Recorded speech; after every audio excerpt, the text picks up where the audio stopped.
Welcome to the Money Making Money podcast with your host, George Apicano, Albert Ceja, Mark Anderson, and our very special guest, Brayand Ponciano.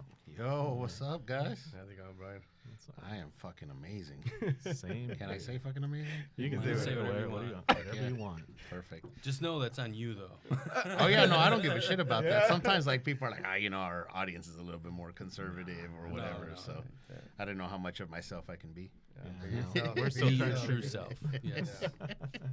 Absolutely. You got to give me the name and number of your guy who did your rap at the beginning of your podcast. Oh yeah, Yeah, there you go. Isn't that the shit? Yeah, Isn't that the- is pretty dude, cool.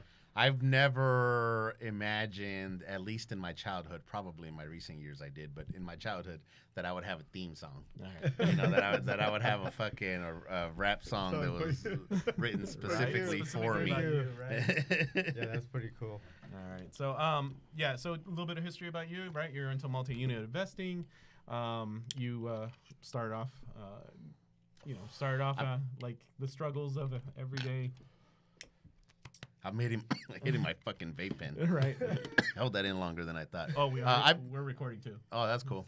Yeah. So I mean, I came from nothing. I do own a few multifamily units. So me and my business partner Chris, I think we're at about 100 and something doors at this point right now.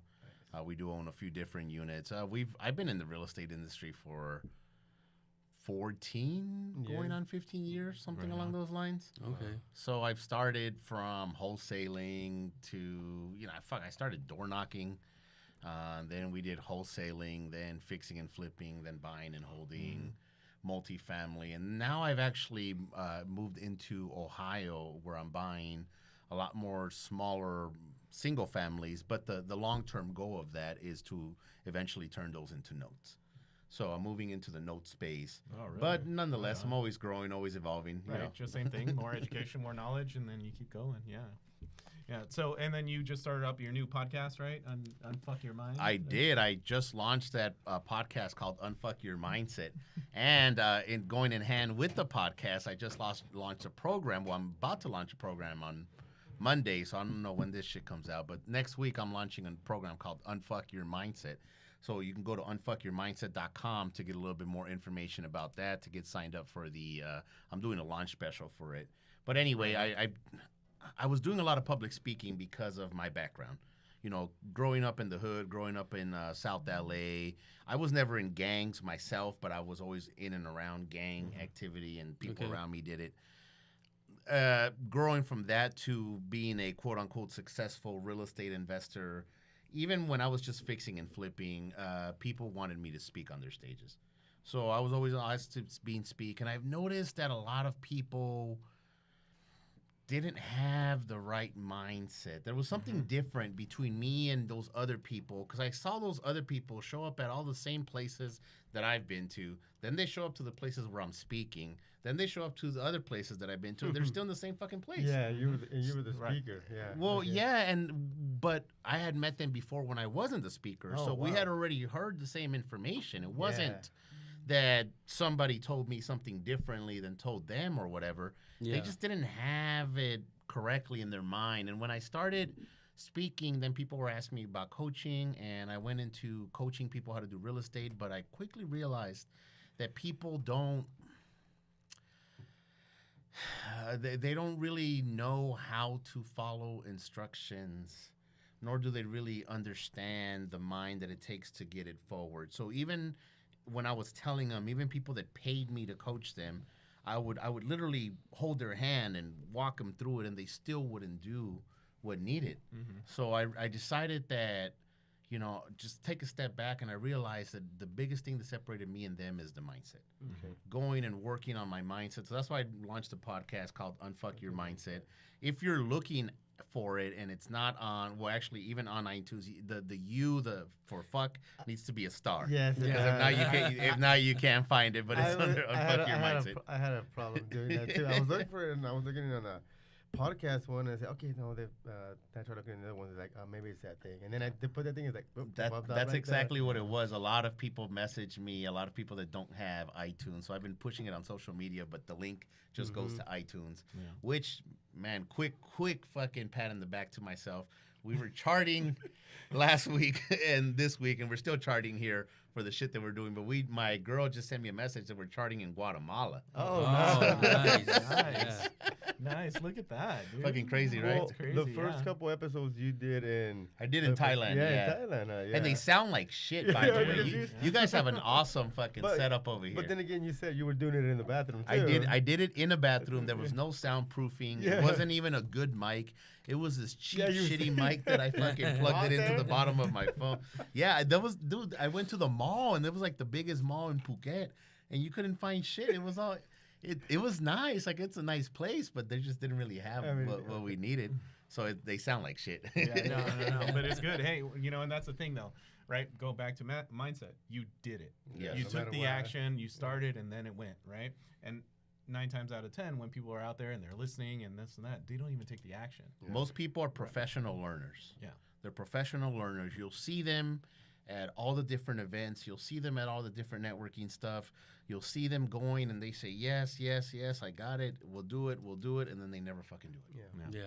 Like, they never fucking do it. Right. And that was, I think, really the thing that set me apart when I first moved into the real estate firm was that I actually did it. Right away?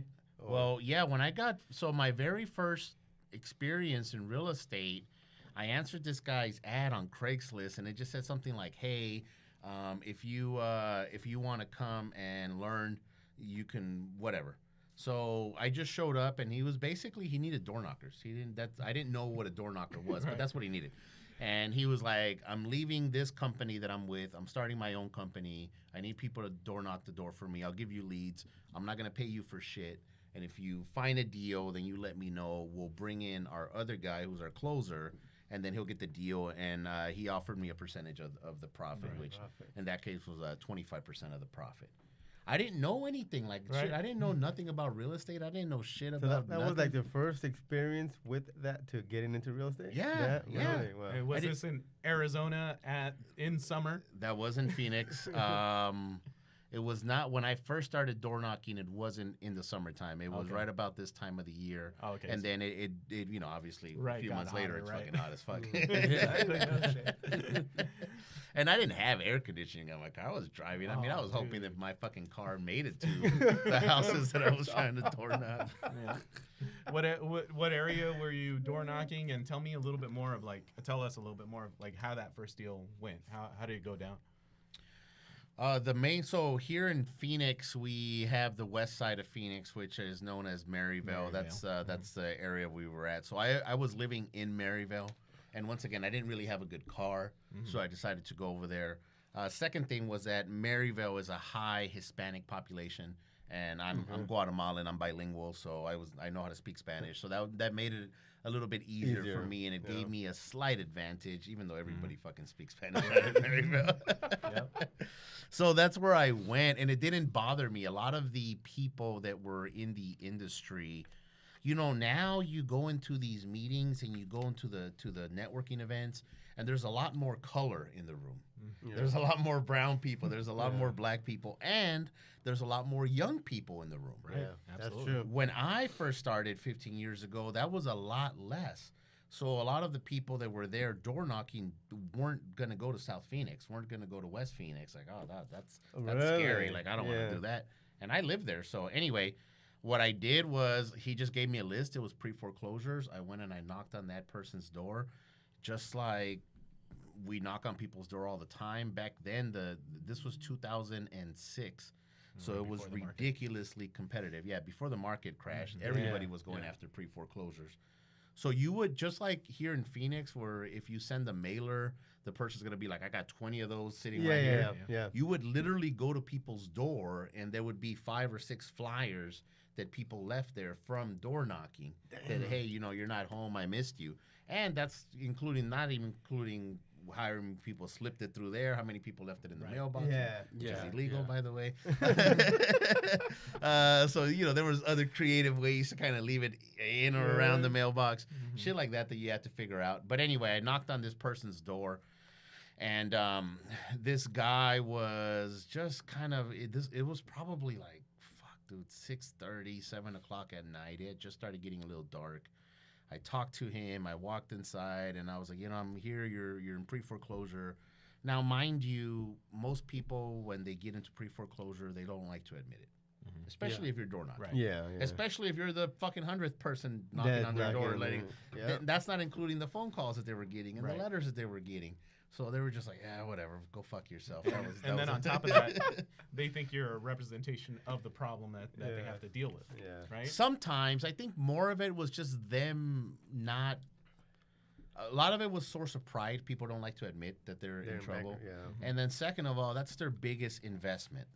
So a lot of times in that time in 2006, a lot of people had pulled out equity from their house. Yeah. They were Yeah. refinancing their That's house when and right fucking before. using them like That's personal true. credit cards, Yep, right? Exactly. So then when the market started tanking, then everybody was caught with their pants down because they were borrowing everything, thinking that their property was just going to continue going up anyway. So anyway, people were just embarrassed, really embarrassed. Yeah. So I talked with him. We sat down. He's like, yeah, I'm interested in buying that property, or I'm interested in selling that property. So I said, perfect. I called my guy. We showed up the next day. So we literally showed up the next day, and hey, we brought a contract. We're here to sign. We signed with the guy, and everything goes fine. Everything's sounding fine. Everything's going fine. Everything's good. I was like, oh, that was my first deal. Right. We're fucking good to go, right? And how long did it take you to land that contract? Oh, fuck, Was dude. it I like- was door knocking for 6 to 8 months before I got that contract. Oh, Wow. And I was Jeez. doing this pretty much on a full-time basis, minus whatever I had to work to kind of make a little bit Yeah, of money right, at that time. right. But yeah, it took a long time. And mind you, there wasn't no, hey, buddy, good job, keep it up, coming to the You office, gotta the stay motivated team. yourself. Like, yeah. fuck that, dude. He fucking. That I would literally drive to the office in Scottsdale just to pick up the The list because I didn't have a computer, I didn't have a fax machine, I didn't have a scanner, printer, none of that shit. So I had to drive all the way to the other side of town to go back to my side of town to then go knock on the door because I found that it was better to door knock in the evening time when people were home, right? People are Yeah, home, you yeah. get more response. Yeah. So anyway, we locked up this deal. We set it up. We were gonna make 10 grand on the deal, and my cut was gonna be 2,500. I remember I was super excited. The only time that I had ever seen 2,500 at one pop was fucking tax return Tax time. Because fuck, I mean, I grew up poor. We didn't know any different. So was this at that same time when you were like, man, $100 is like super $100 huge, is a lot of money. Yeah, right? back then, hell yeah, Right. man. Yeah, in your podcast you mentioned that, and I was like, oh, I remember, just getting quarters to go get, 2 tacos at Jack in the Box. Jackson Bucks. Or back when they had the jumbo jack for 99 Yeah, cents or yeah. whatever. I remember that vividly. I remember a point in my business where I was eating top ramen for breakfast, lunch, and dinner for not just for like a few days. I'm talking about a few months, probably closer to a fucking year. Yeah. Just constantly, Yeah. always doing this shit. So I was literally like $2,500. That's a lot of fucking money, man. This is fucking great. This is awesome. The next fucking day, we find out that the guy signed a contract with a different wholesaler who offered him more money the very next day. So he had signed let's say he signed a contract with us on Tuesday. On Wednesday, he had signed a contract with a different guy. So my investor, which is a lesson that you guys should learn, especially if you're new, but he didn't record our contract until Thursday. So the other wholesaler signed it on Wednesday, and then he recorded his contract on Thursday. So he was literally like above us, right?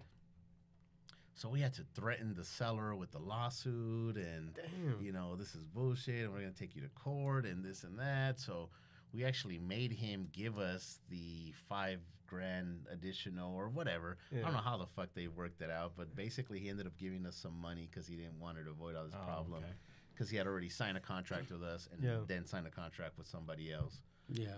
It wasn't easy. And then did the process take long? Like, did it take like 30 days, 45 days for you to get paid? How did that work?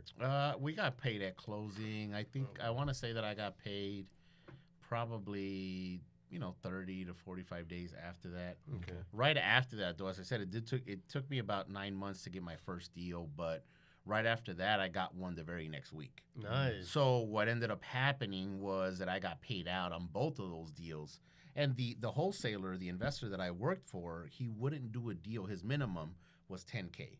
If he couldn't make $10K spread on a deal, it wasn't even worth his fucking time. Okay. He was seasoned already. He had, Yeah. he had been doing this. This was the market back then was crazy. Deals were all over the place, so it just made sense. So I made, we made $10K on each one, so I made $5,000. I remember going to the fucking office and picking up a check for $5,000. And then I didn't even have a fucking bank account, bro. Back then too. Yeah, so I had to go to. They gave you a check, and you're like, "What do I do?" Yeah, well, I had to go to his bank. I already knew what the fuck to do with it. I already had it planned out. And then they had to give it to me in cash. And I'm driving back home with fucking $5,000 cash, and they gave them to me in 20s.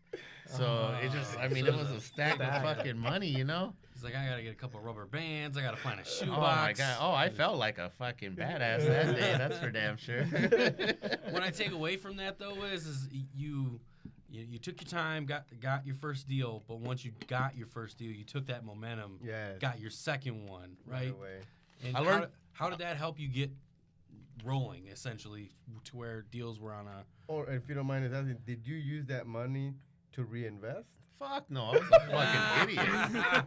I was a fucking idiot. I used that money to survive, man. But I got tired of eating top ramen. but you knew what real estate could get you now. I knew what it could get me. Yeah. And the thing about that was that fucks you up mentally. Yeah. Like, you guys know me personally, but I only date beautiful women. Like, you're never going to see me out in public with a woman who's not super beautiful.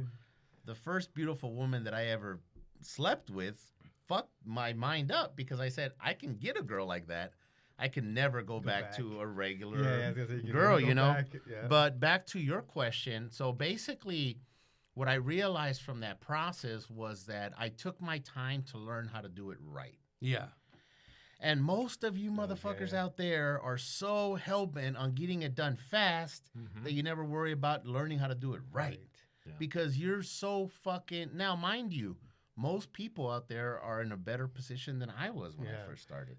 It's gotten easier to... Well, not easier. Not saying easier, but there's more like technology, all that stuff. It's gotten way fucking easier, dude. There wasn't anything as a text blast. There wasn't anything as a fucking ringless voicemail campaign. There wasn't any of that, which is good and bad because the bad side of it is that it's made it easier, so now anybody can come in. Yeah. And there's a lot lower point of entry, so any of these motherfuckers a la 2005, 2006, when all these motherfuckers were buying real estate thinking they were geniuses, any motherfucker could come into the business, put out some random campaign, get a deal, make 10 grand, and now they think they're fucking Jesus. Yeah. And they don't understand the validity of the long term. Yeah. That was the biggest lesson for me, was the long term, but doing it right. Now, look, you guys may be like, I don't know, cold calling, that's scary for me. But there's nothing fucking scarier than door knocking. And there's nothing that's scarier than door knocking in the hood when it's dark. Like, there's absolutely not. You can hide on the fucking text. You can email somebody. People can yell at you or text you back saying fuck off or anything. That's it. But when they tell you in person or, a confrontation like that, it's different. Right. And sometimes because you're in the hood, and aggression is a lot more prevalent. It's heightened. And you're coming at nighttime, and you're talking about something that's talking about their manhood, their family. Dude, a lot of the times, like, these people didn't even tell their wife and their kids that their house was going. They found out because I was knocking on their door. Yeah, and hey, man, is your dad home? Well, I'm trying to talk to them about the house. About what? No. Like the wife sometimes. I remember one time fucking the lady got all mad. And I'm like, is your husband home? Because the house was in his name. She said, about what? Oh, fucking, it's about the house. And I already knew what it was about. What? Well, I'm his wife. Well, I don't really want, but I'm his wife. Well, that's because the house is going in foreclosure. What the fuck? Yeah. She's finding So I learned how to do it the hard way. Yeah, that's really the hard way. But I also paid the price. Right. which is what a lot of these young new not. people don't really understand, is that they're not paying the price. Yeah. Right. We're in a hot market. Not only is Phoenix itself a hot market, but we're in a hot time of our market, which is a seller's market. Yeah. They think that they're killing it, but just like everybody else that was killing it before the crash, once the shit hits the fan, which it will, we don't know how it will, but somehow it will. A lot of people are gonna lose their fucking ass. Yeah. Mm-hmm. And I learned how to not lose your ass in that in any situation. Not only I did lose my ass because I wasn't. You weren't immune to it. I wasn't immune to that. Thank you. Like I did lose my ass. However, I learned how the long term worked. So I understood that once the market came and it washed everybody away, I paid attention to who stayed. Mm-hmm. And I was like, "Fuck, these motherfuckers know something." Oh Let me hang out with them. Let me bring them. And even if it took like, now I have to door knock again. Now I have to put out bandit signs, which is what I started doing at that time. Yeah. I started putting out bandit signs for other investors as a way to make money and as a way to meet other investors. And that's how I learned that the bandit sign thing was also the long game. I never said, "Hey man, I will have dreams of being a bandit sign guy," putting out bandit signs in the middle of the night, having no fucking life on a weekend because those are the busy days for bandit signs. Yeah. I never set out to do that, but that fucking company fed my family for God knows how many years. I ended up gifting that company to my brother one time because I was like, it's not worth it. Like, I'm already making too much money in real estate here. Yeah. Take this shit. Yep. So yeah, I've door knocked. Albert has door I've knocked. done that for retail real estate. Yeah, exactly. Yeah. So Mark, looks like you got to go and knock on some doors. Yeah, no, I remember I got into when I got my real estate license about 4 or 5 years ago. But before I got my real estate license, I was like, I want to do some wholesaling. So I started doing bandit sites, and I looked up some videos on YouTube. And you were one of those videos. They're still there? Yeah, they're still there. You were telling, giving... Bandit Signs 101. Yeah. If you guys are interested, they're still there. Honestly, I never finished the series, but I did 4 videos on avoiding the sign police. Yes, that's what I was going to tell you. So you did those videos about what to look at when you put it at the bandit signs, and then you had your business there. I actually had you put bandit signs for me once. Nice. Well, your company did. This was like 4 or 5 years ago, too. That was crazy, though. It was such a need, but... One of the things that I realized from doing it the hard way, the long way, was that I earned it. It wasn't something that was just given to me. Yeah. So because I earned it, I can earn it again. Yeah. And this time it shouldn't take as long to earn it because I've already fucking earned it before. Yeah. And the first time that I earned it, nobody gave it to me. Yeah. So, and it was one of those things where the guy who I worked for was not a friendly guy per se. He wasn't an asshole. He wasn't like a mean boss or anything like that. But there wasn't nothing other than, here's your list. Do you have somebody for me? No? Okay, well then go fucking knock on the doors. Leave me the fuck alone. The fuck do you want?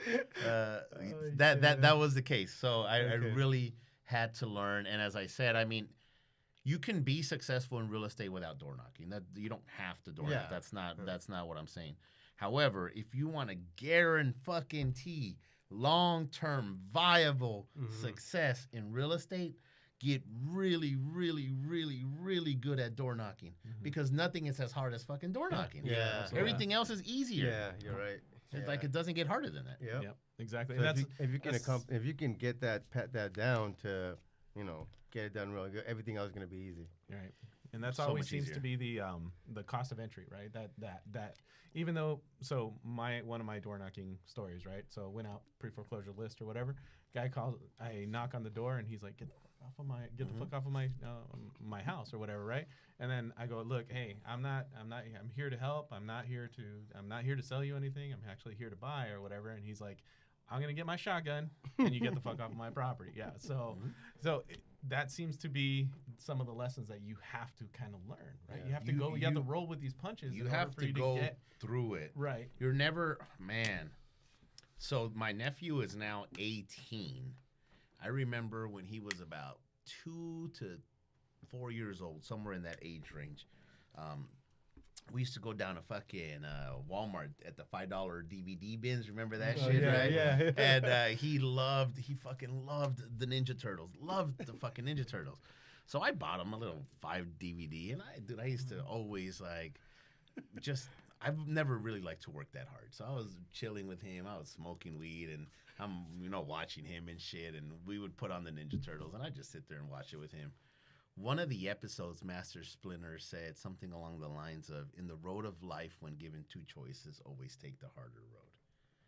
And I was, it just resonated with me back then. And I don't know why I still remember. It's fucking Ninja Turtle. It's a fucking cartoon. But I still remember it to this day. That is and I realized why he said that, because it builds that character. Yeah. It's harder, it's rougher, it's tougher. One of the reasons why I go traveling solo, like I did to fucking Thailand.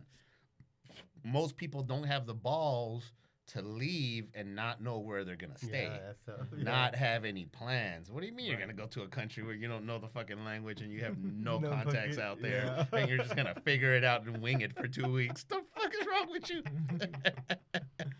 That's so true, that was a way of me putting myself into something that's harder, right? And door knocking, in my opinion, if you're starting with wholesaling, one of the hardest things to do. And if you can do that, everything else is easier. Right. And it's the conversations, right? Once you start mastering those conversations with people, especially people that are in trouble and they need your help, once you master that conversation, all of a sudden things change, right? Because then after talking to somebody who is losing their biggest investment, is they're most embarrassed, they feel like a fucking idiot, they're whatever. Yeah. And trying to talk to them after they're completely annoyed by everything else and every other part of their life sucks too. You can talk them into letting them know, hey man, I'm here to do this, here's what I can do to help you. Having a conversation with the buyer is nowhere near as fucking hard. No. Having a conversation with the money lender where I'm like, hey, dude, I can make you 10%, 12% return. That's not as bad as, hey, bro, you're losing your fucking house. Right. So it doesn't get as hard as that. And those tough conversations are usually the ones that really make you. You guys know my brother; he's a comedian, right? And we've had him on our other podcast. Yes, on the Two Amigos podcast. And one of the things that I really like about comedians, because I really enjoy comedy myself, I just don't have the time to develop my act, is the fact that you have to develop your act. Yeah. You have to go and bust your fucking face. And the times that you got booed, the times that you stumble and fumble, the worst fucking showings are usually the best things for you moving forward, because now you learn, you're, oh, fuck, man, shit, that fucking sucked. That was embarrassing. Like, I'm never doing that again. Like, let me make sure how to fix that. So the times that you fuck up when door knocking, the conversations that you have, the ones where people slam at you and pull a gun on you and say this shit and that shit. It's the same thing, Right. That builds the character to eventually, when you're doing something bigger, it doesn't really... it's not as hard. Yeah. No, I agree. That's definitely. Now, you didn't even have like devices or anything like that back then. How did you take what didn't work when you were door knocking and try to perfect that when you didn't have like something to monitor yourself with to figure that out? You had no KPIs. Yeah, no, there was no KPIs. There was no cell phone to listen to your conversation. Driving for dollars. No, none of that shit. No, they were we were still using flip phones back then. Yes, you were the shit. If you had a Palm Pilot, that was the next. That was like the first smartphone, right? Yeah. Even YouTube didn't have information, right? They only had like videos of like some short stories. There wasn't like what we have here. Right, we don't. Nowadays, you can go and you can look on YouTube, and there's countless of information. There's a lot of different meetups now. There's a lot of programs that are very, very affordable for people, monthly programs or whatever. We didn't really have that back then. There wasn't a lot of that. Mm-hmm. So what I did was I learned what is the most important part of the door knocking, which is conversations. Mm-hmm. I honestly, when I moved into the other aspects of the business, I found out that was the most important part of that aspect of that business too. So when I went from door knocking to actually disposition and selling properties, what was the conversation that I had with the fucking investors, the buyers? Right. Yeah. When I went to buying and fixing and flipping, that was the conversations that I had with my lenders, or the hard money lenders, or the private money lenders, or the gap funders, or whatever. The conversations that I had with the wholesalers as to why they wanted to bring me a deal as opposed to posting it out or bringing it to somebody else. So I learned that I needed to get better in my conversations, because it wasn't going to be a harder conversation than, dude, you're losing your fucking house. So what I did can you help you. do? Did you go to mom and just start chatting with her, or did you go out to complete strangers and have whole conversations with them? I What just door knocked. You just kept on door knocking. I just kept on door knocking until I got better at it. Yeah. Okay. there you go. That was really the big thing. So let me rewind this just a little tiny bit so you guys understand. Before I got into real estate, back when I was 22, so just a few years before real estate, I had met this company that taught me how to sell in the street. And basically, we just went from business to business, which this place I hit up many fucking times. The office where you guys are at, I Really? hit up many times. Yeah, most of the time I couldn't come into this door, but you know. Oh, look at that. Now you're the echelon. I was a solicitor. We sold anything from attaché bags to lighters to coloring books to anything, like just all kinds of shit. Yeah. And the biggest thing that we learned is just talk to people. Just learn to talk to them and get them to fucking talk. Talk about whatever. Hey, man, you got an iPhone? I got an iPhone, too. That's cool. Where'd you get the sweater at, bro? That's fucking cool. I like that color. Is that a black, or is that like a jet black? Whatever fucking. Who's your you cell phone talk carrier? about. That's It was. Yeah. You can always find something to talk about. Yeah. So obviously, door knocking, having the conversation about their house was not a particularly comfortable conversation for them. So you would always try to find a way to break the ice. Find a way. Oh, as soon as they open the door. Oh, you're a Chiefs fan? Yeah. Oh, did you catch the game last week? Oh, did you see so and so? Yeah, blah blah. Oh, dude, your fucking neighbor, dude. Did somebody tell that does ever whatever you could to try to get the conversation going. Yeah. So when I got to door knocking, I just realized that I have to continue door knocking. When we were selling stuff in the street, eventually after selling this same bottle of water to 200 different people over the last 3-4 weeks, I kind of find things that work. Yeah. You know, hey, you're thirsty, or blah, blah, blah, some stupid joke, some stupid saying, some stupid whatever. People have their tendencies. So when I moved into real estate and wholesaling in general, and I was door knocking, I found similarities that I can talk to people about. Okay. Different ways to kind of get them to open up. Yeah. And in my perspective, with my personality, a lot of it was either jokes or finding ways to talk about anything, like anything. It doesn't have to be about real estate. Like, you're not talking about that particular house. You just want to get them fucking talking. Yeah, talking. Okay. Got you. All right. So then now mindset, right? So then all of a sudden you've done a little bit of wholesaling, you did a little bit of real estate, you dibbled and dabbled, and then what started to develop that mindset? Yeah. What peaked? What was that transition? What was that transition like? When I just got started in the business, so I was door knocking for that guy that I told you. Right.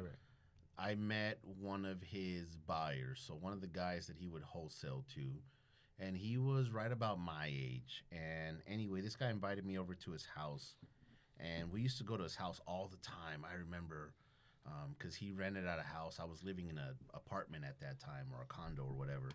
So we would go to his backyard and get cheap weed, like fucking dirt Mexican weed, and a 12-pack of like fucking High Life, Miller High Life. Wow. So like the cheapest you can fucking get. I mean, might as well have been good fucking. old I like Miller High Life. I like it. Champagne and beer. Yeah, Right, the champagne. champagne and Out of all the cheap American beers, I personally believe that High Life High is Life the is better the best. tasting one. Out of all the cheap ones, Right. Anyway, we used to go back there and we used to just sit in his backyard and fucking from his backyard you could see Camelback, and we would just dream and think, and we want to do this, we want to do that in here. So he had been into personal development for a while, and he gave me this book called The Power of Your Subconscious Mind by Dr. Joseph Murphy. And the reason why I bring up this book was I came from a very religious household. So anything that sounded like religion when I was a young adult was very off-putting to me. So to me, personal development sounded religion-y, kind of hooboo-dee, you know, like, and so I turned my ear off to a lot of it. When I got that book, the Power of Your Subconscious Mind, the guy was a doctor. I'm pretty sure he was a scientist or something, but he gave everything from a very logical, scientific perspective. So where he said this, a study showed this, you can actually go to the back of his book, and there was a referencing the exact study for what university or whatever took the study, and blah, blah, blah, blah, blah. And he talked about how your subconscious mind is like he's the analogy that he used that resonated most with me was that you're like a submarine, and your mind, your subconscious mind is like the engine. But when you're in an engine in a submarine, if you're in an engine room in a submarine, you can't see what's going on. You're just powering through. Now, your conscious mind is the periscope, what allows you to look out and shit. So the conscious mind, which is what we think all the constant time, like that's really what guides us. But the power behind it was the subconscious mind, which really controls like our breathing, our blood flow, healing, all the other stuff that we don't really think about, right? So at that point, it just became very clear to me that the mind was going to control everything that I did. And I was still fairly young at that point, and I remember I looked at it and I said, yeah, that's cool. And I read another one or two books about the subject, but I never really paid too much attention. Now, I paid attention to it. I just didn't really spend too much time trying to work on my mindset. I just knew that my mind controlled me. And I kept on catching myself slipping. And I remember this one time where I have two older kids. My son is now 17 and my daughter's 14. When they were younger, when me and their mom split up, it wasn't bad, but it wasn't super cool either. Yeah. And there was this time where we had decided to meet at this place at this one time, and she showed up like 30 minutes late. And I remember that I was upset, but I made myself more upset the longer the time passed. I just kept on going over my head like, fucking bitch, fucking and then I getting more mad, like, you're just fucking, like, it just continued. That was the example that I used, but there was a lot of times where I noticed, like, my mind was the one fucking me up. So fast forward a few years after that, about 9 years ago, I met my current mentor, Jeff Fagan, who runs something called the Phoenix 2% Club. And he talked about mindset too. Now, he had recognized that I was a little bit more open to the concept, so he invited me to his class, and I went, and he talked about it, and I'm like, man, this shit is really, really awesome. At that particular class, we studied a book called The Secrets of the Millionaire Mind. And one of the things that intrigued me was that I didn't know any authors beforehand. Like, you read a Robert Kiyosaki book, and I don't know him or disknow him or whatever, but you don't know if that motherfucker's telling you the truth or not. He may be making up something. He may be pretending, whatever. When I went to Jeff's class, Jeff is like, the author of the book is named T. Harv Eker. I grew up with Harv in Canada. Like, they were friends since they were teenagers and shit. I helped them build the company. I was there before he launched the book. I was his COO, the operating COO. So I was there. I saw him launch. Like, I saw the shit that he said in the book was true. So to me, that added a certain amount of validity. And in the book, basically what he does is he has what's called his wealth files. And there's 17 different ways that rich people think differently than poor people. Because what he realized was that the only difference between him and people that were much more successful was the way that they thought. It was all in the mindset. That was his big thing. Like, it's all in the mindset. You have something known as programming, which is put to you before you're even fucking conscious, when you really think about it, you were programmed even when you were in your mother's womb. You felt things, you saw things, you knew things. When you were born, everything around you programmed you to be one way or the other before you could speak, before anything. Like you were programmed to think a way about success, think a way about business, think a way about happiness. So he points to and he mainly focuses on finances, but he points at the 17 different ways that rich people are different than poor people mentally. Yeah, right? how they think. Yeah, exactly. So rich people work hard. I mean, poor people work hard for their money. Rich people make their money work hard for them. Poor people think either or. Rich people think why not both. Right. People, what the fuck, man? I hear them all the time. I forget. Yep. You guys know what I mean. Yep. So anyway, that led into a 9-year journey of really taking this step heavily into the mindset. So you've been going to Jeff's things for 9 years? Yeah, a little bit over 9 years now.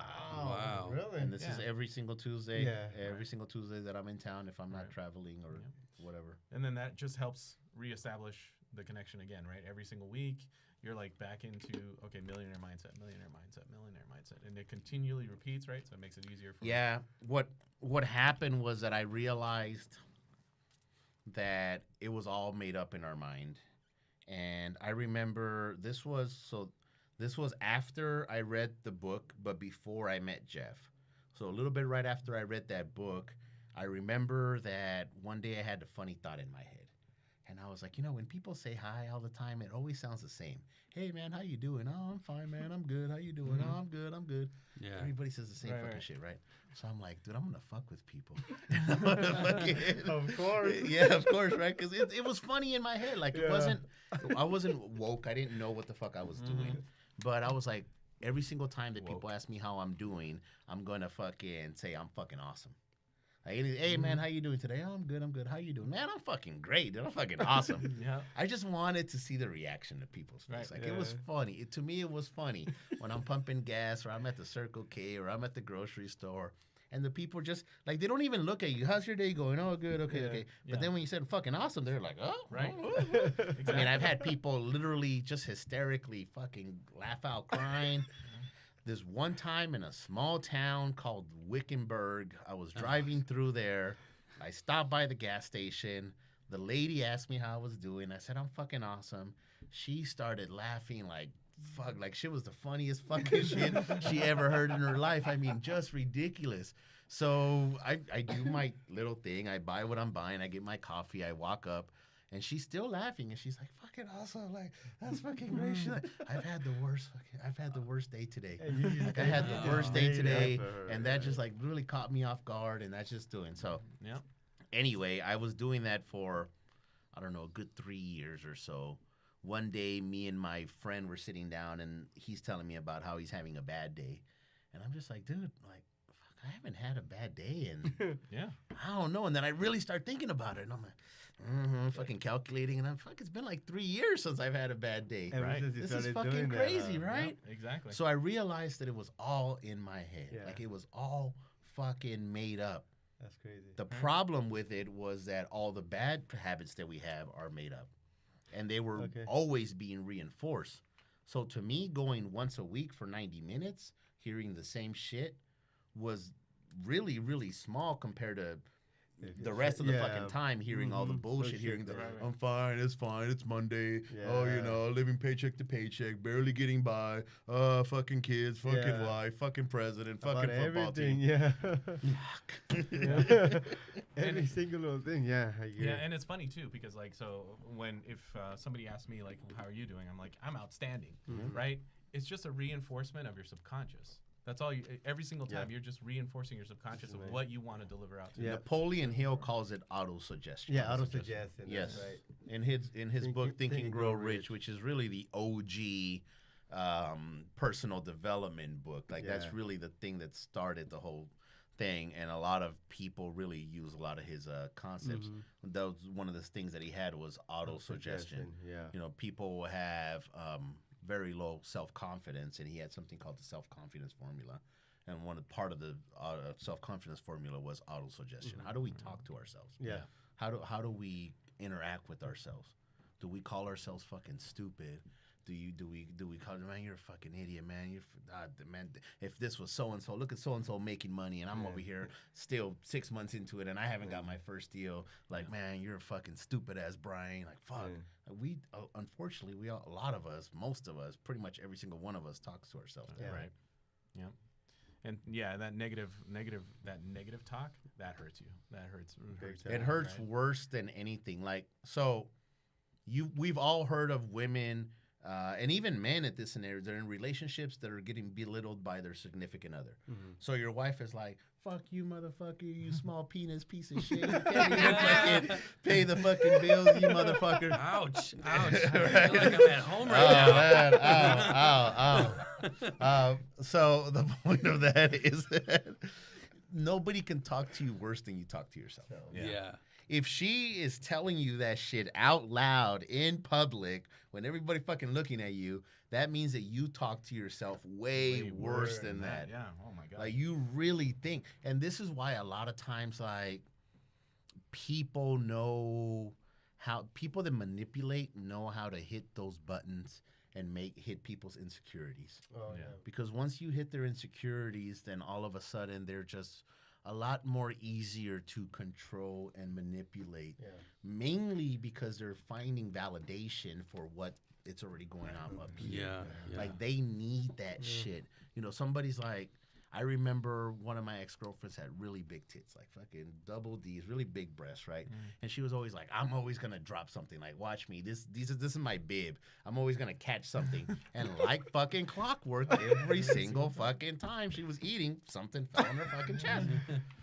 I remember soon after that, I was like, oh, man, every time I wear a white shirt, it's automatically going to get stained every single time. I feel that every time I wear something white. Well, I used to say that until I stopped saying that. And all of a sudden, guess what? It just stopped happening. It stopped, like, first it didn't stop automatically, but first it was little by little, but little by little. But the longer that I stopped saying that, and every time that's, like, even if it did happen, I was like, this is just a fluke. Like, it's not that big of a deal. Yeah. It really controls that. And when I started realizing the power between your mind and what that does and translates into real life. Now, there's one thing that I learned, which was part in the book. This is called the process of manifestation. This is something that I go over on my program, my Unfuck Your Mindset program. But your thoughts lead to your feelings. So your thoughts create your feelings. Your feelings create your actions. And your actions lead to results. Right. The problem is that most people only focus on actions and results. What are you doing? How many doors are you knocking? How many fucking phone calls did you do? How many RVMs did you send? How many hours did you work? You only worked 40 hours? Fucking sucker. Work 60 hours. Like, you need to do more. Yeah, I get it, but everybody really disregards the two more important parts, which is your thoughts and then your feelings. You know, if you need to control your thoughts because they're lead you to feel a certain type of way. Oh, yeah. Okay. And if you feel a certain type of way, like if you came home and your wife, I don't know, your wife looked at you like she's about to start an argument, right? You already know that look. But she hasn't started an argument, but she looks at you like she's about to start the argument. And you're like, man, what the hell no. She better not be bitching about this because I already know. And you're already setting up in your mind. You're like, you're fucking getting it. And you're putting together, you're working yourself up, right? Right. And then she brings up saying, motherfucker. So that all started as a thought. It started as a thought. Started as a thought that eventually led you to feel a certain type of way, which made you take a certain type of action. And now you're fucking sitting in the doghouse apologizing because your wife was going to talk to you about the kids and how they fucked up. But then you put it out in your head about what you thought it was going to be. We do that a lot in our life. So I really started noticing that the mind is really what controls us. The mind dictates how happy we are. The mind dictates how much money we make. The mind dictates how easy that's going to be or not easy it's going to be, how much we're going to struggle or not struggle. It dictates so many fucking things. And I know this sounds like a whole bunch of bullshit heebie-jeebie, but I've been living it and living it more and more and more and living a life that I couldn't even imagine when I was a fucking kid because I learned how to control the mind. So if you don't mind me asking, what is it that you do? Like, I mean, obviously going there on Tuesdays for 9 years, that's great. But you're saying going there for 90 minutes, it's not enough. No, exactly, not enough. So what, if you don't mind me asking, like, not your exact routine, but what is it that you do to, like, that thoughts things? I just realized that a lot too. Mm-hmm. I had listened to it before with actually Jay Fagan as well. Thoughts, all this stuff. But now that the way you explained it, that made sense to me. It's like when you wake up, if you're thinking, I didn't even look at it that way. And this is what I try to do, exactly what you're trying to say, which is I surround myself with this because it's not new information, but the way that I explained it right now resonated with you, even though you had already heard that before. So I try to be around people that are doing this, that are living this. I don't have normal friends. I don't. Not that there's anything bad with working a 9 to 5, but I sure as fuck don't want to work a 9 to 5. That's fucking hell to me. So I don't hang out with anybody who works a 9 to 5. I want to be happy and I want to be stress free. I don't hang out with anybody who's stressed, even if they're super successful. If they're all stressed all the time, even if they're stressed part of the time, like I don't want that shit.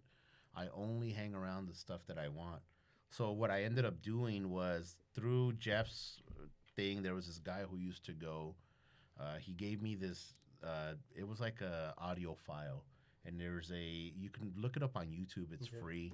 It's an audio series. It's 14 hours long called "Your Wish Is Your Command" by a guy named Kevin Trudeau, and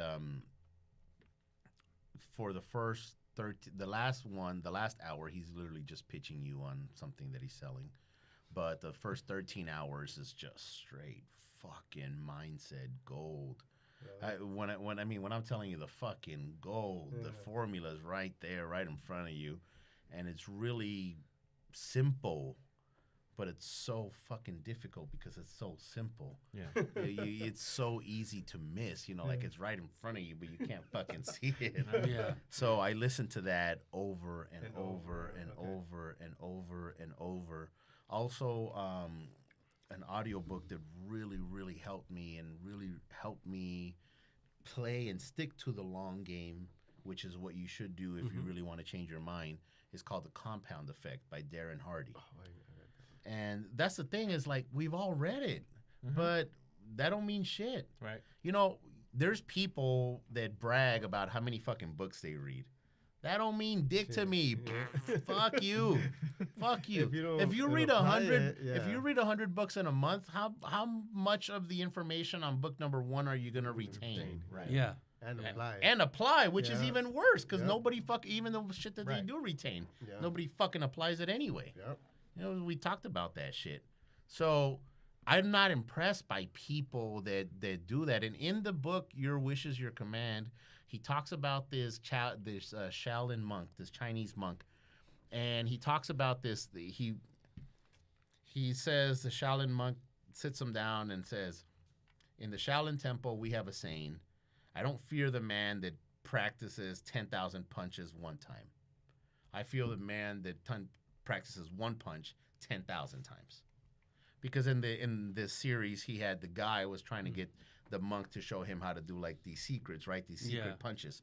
And the monk was like, oh, let me show you the secret of the Shaolin monk. Let me show you how to throw a punch. And the dude was like, dude, I've been throwing punches for 15 years. I've been in martial arts since I was a kid. Like, I know how to throw punches.